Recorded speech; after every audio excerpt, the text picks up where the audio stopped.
So we're back, and we're continuing our recap of all the places we visited during NASCAR Media Tour last week. We've worked our way up to Richard Petty Motorsports. My favorite thing about visiting this team, we walked into the Nationwide garage at Charlotte Motor Speedway, and there's Marcus Ambrose, A.J. Allmendinger, and Richard Petty shaking our hands. It was like a receiving line at a wedding reception. You know, I noticed most people seem to kind of veer away, like they didn't want to get caught up in it. I'm like going right over to the King. I'm like, hey, King. Hey, what's up? Good to see you. And, you know, there was a palpable sense of not just relief, but actual out-and-out joy at this team's reception because of what they went through at the end of last year and rising like a phoenix from the ashes.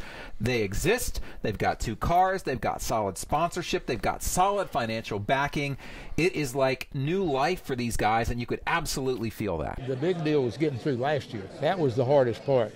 If we missed one race last year, we wouldn't have had nothing to sold to our sponsors or to our new partners because we'd had zero. And Andrew Murstein, the principal of Medallion Financial, who invested in that team, was quick to point out that unlike perhaps the previous investor in Richard Petty Motorsports, he's a car guy. He's a car guy from way back. Which couldn't be a better fit. And you also, it struck me that Richard Petty Motorsports had maybe not a larger sponsorship presence at their event, but certainly a more overt sponsorship presence. Both Best Buy reps and Stanley reps got up and spoke. And so it really gave you that feeling of unification, that feeling of moving forward.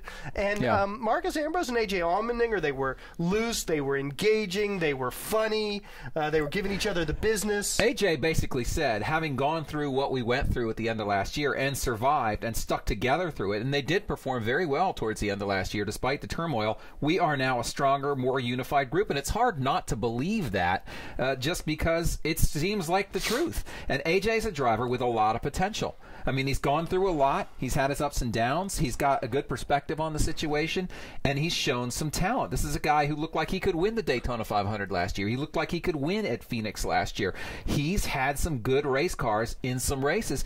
It would not surprise me to see the 43 car in victory lane at some point this year. I feel like, I wouldn't say I'm established, but I feel like people have seen what I can do on a consistent basis, that I'm a good Sprint Cup driver.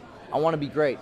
I think this team, and I said it last year, has a ton of potential. They're in year 2 with Ford. They're in year 2 of an alliance with Roush Fenway.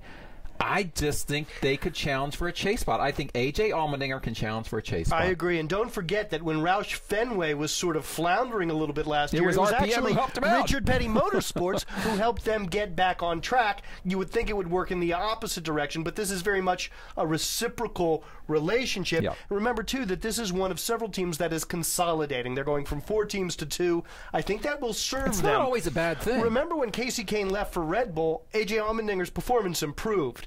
Because when you have a mid-level team with limited resources, those resources are allocated in a prioritized way, and not everybody's going to get everything the same. Now they only have 2 teams. They can focus those resources a little bit more directly. I think it will serve them well. And they're not in the situation of, say, Penske, where 2 teams and that's all we have to rely on for information. They've got Ford teams. They've got the alliance with Roush, so they've got some place to go for information, and obviously they got the engine package of Roush Yates as well. All right, that's our look at Richard Petty Motorsports. So we'll be back to talk about whoever's next. Who's next? Do you remember? Hendrick? Was it Hendrick? Oh, yeah, I think it might have been Hendrick.